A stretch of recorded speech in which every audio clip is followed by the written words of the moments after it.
Salve, berjumpa lagi dengan saya pada Regi hari ini, tanggal 15 Desember 2025. Kembali saudara-saudara yang terkasih di pagi yang cerah ini, marilah kita mau bersama-sama bersyukur di dalam doa kepada Tuhan Allah kita yang selalu memberkati kita. Dan juga jangan lupa, berilah senyuman dan sapaan kepada sesama kita. Kita awali perenungan pagi hari ini dengan tanda kemenangan kita, dalam nama Bapa dan Putra dan Roh Kudus. Amin. Otoritas ilahi Yesus.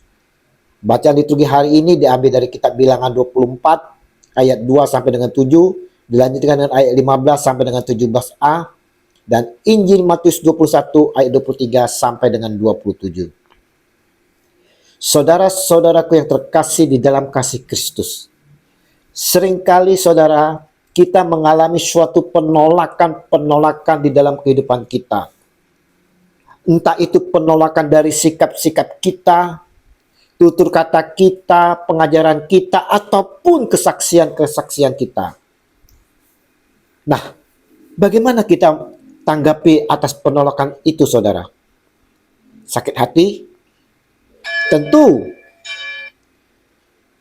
Tapi bagaimana respon kita, saudara? Apakah dengan frontal kita tegakkan kebenaran diri kita dengan penuh arogan?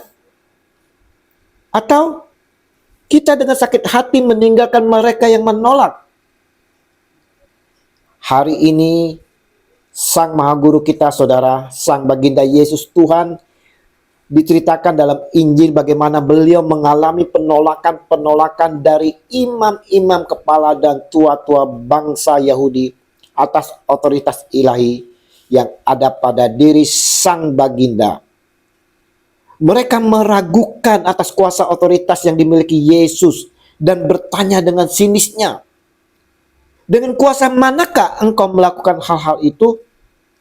Dan siapakah yang memberikan kuasa itu kepadamu?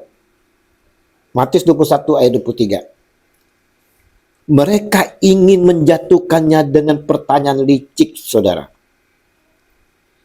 Yesus Tuhan kita dengan tenang meresponi pertanyaan mereka dengan balik bertanya, dari manakah baptisan Yohanes? Dari sorga atau dari manusia? Mereka memperbincangkannya di antara mereka dan berkata, jikalau kita katakan dari sorga, ia akan berkata kepada kita, kalau begitu mengapakah kamu tidak percaya kepadanya? Matius 21 ayat 25. Pertanyaannya, saudara, kenapa Tuhan Yesus tidak menunjukkan identitas pribadinya dan memberitahukan terus terang akan otoritasnya? Karena ini menunjukkan, saudara, mereka tidak layak menerima kebenaran karena hati mereka tertutup dan tidak jujur. Bagaimana dengan hati kita saat ini, saudaraku? Tertutupkah hati kita akan kebenaran? Jujurkah kita? Sangat menarik untuk kita teladani, saudara. Yesus tidak menanggapi kelompok tersebut dengan kekerasan. Justru sebaliknya, saudara, Yesus menampilkan sikap tenang yang kokoh, sehingga ia tidak mempermalukan mereka. Yesus menerima dan menghormati mereka, sambil berusaha membenahi pikiran mereka yang bertentangan dengan kebenaran Allah. Catatan menarik untuk kita di saat ini, saudara. Sebagai manusia, kita akan selalu berelasi dengan sesama. Karena itu, ketenangan diri untuk berkata dan menanggapi perkataan orang lain harus menjadi pilihan sikap yang bijak.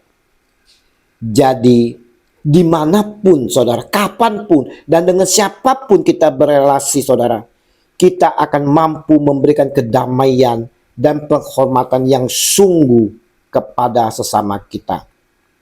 Dalam masa Advent ini, saudara-saudara yang terkasih, kita diminta untuk dapat membawa hati kita dalam ketenangan batin dan dengan tetap menjalin relasi dengan sesama.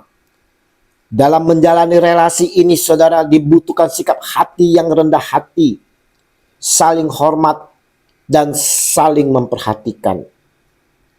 Saudara-saudaraku yang terkasih, Regi hari ini saudara mau menunjukkan kepada kita semua akan otoritas Yesus yang ilahi.